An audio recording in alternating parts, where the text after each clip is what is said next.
A l'hora del pati, un grup de nens i nenes juguen, parlen, corren. Tots entenen el català, però no el fan servir. Per què cada cop més nens i nenes no utilitzen el català si l'entenen? Aquesta situació cada vegada és més present a les aules de primària i secundària. Després de molts anys de normalització lingüística, el català és present a les aules. Però, en canvi, quan els nens i nenes i els joves es relacionen, en les seves interaccions fan servir el castellà.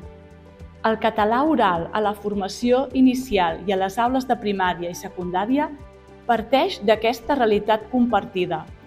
Busca entendre-la i mirar què podem fer per aportar-hi una mica de llum. Tot comença en aquest projecte Armí, una recerca sobre els usos, els perfils i les actituds dels futurs docents de primària i secundària de diferents centres de Catalunya. I després segueix amb uns capítols dedicats a la pràctica real educativa d'aula, amb experiències per poder portar a terme l'aula de primària i la de secundària. A la segona part del llibre hem volgut mostrar estratègies i instruments per tal d'incrementar l'ús del català tant a l'aula de primària com de secundària.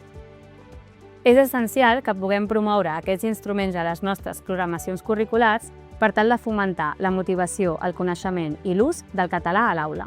Hem proposat diversos instruments com tíquets de conversa, rúbriques per autoavaluar l'ús, recursos digitals i rols cooperatius per fomentar aquest ús del català a l'aula.